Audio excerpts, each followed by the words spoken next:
Hello, I'm Severn Suzuki, speaking for ECHO, the Environmental Children's Organization. We're a group of 12 and 13-year-olds trying to make a difference. Vanessa Setti, Morgan Geisler, Michelle Quigg, and me. We've raised all the money to come here ourselves, to come 5,000 miles to tell you adults you must change your ways.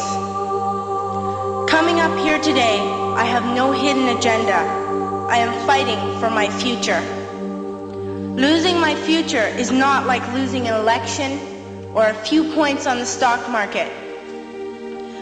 I am here to speak for all generations to come. I am here to speak on behalf of the starving children around the world whose cries go unheard. I am here to speak for the countless animals dying across this planet because they have nowhere left to go. I am afraid to go out in the sun now because of the holes in our ozone. I am afraid to breathe the air because I don't know what chemicals are in it. I used to go fishing in Vancouver, my home, with my dad, until just a few years ago we found the fish full of cancers. And now we hear of animals and plants going extinct, every day vanishing forever. In my life, I have dreamt of seeing the great herds of wild animals, jungles and rainforests full of birds and butterflies. But now I wonder if they will even exist for my children to see. Did you have to worry of these things when you were my age? All this is happening before our eyes, and yet we act as if we have all the time we want and all the solutions. I'm only a child and I don't have all the solutions. But I want you to realize, neither do you. You don't know how to fix the holes in our ozone layer. You don't know how to bring the salmon back up a dead stream. You don't know how to bring back an animal now extinct. And you can't bring back the forest that once grew where there is now a desert. If you don't know how to fix it, please stop breaking it. Here, you may be delegates of your government, business people, organizers, reporters, or politicians, but really, your mothers and fathers, sisters and brothers, aunts and uncles, and all of you are someone's child. I'm only a child, yet I know we are all part of a family, 5 billion strong, in fact, 30 million species strong. And borders and governments will never change that.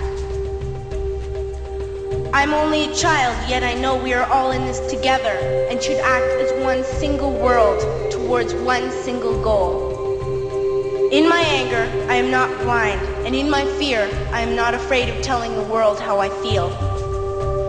In my country, we make so much waste. We buy and throw away, and yet northern countries will not share with the needy.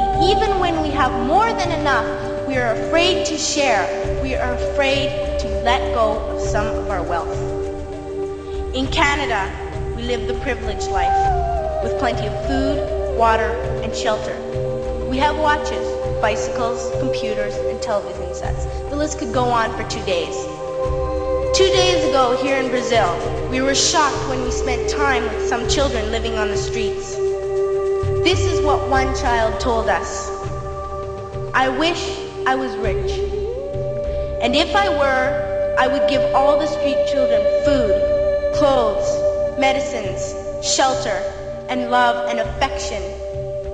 If a child on the streets who has nothing is willing to share, why are we who have everything still so greedy?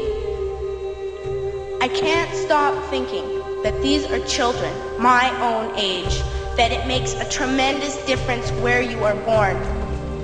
That I could be one of those children living in the favelas of Rio.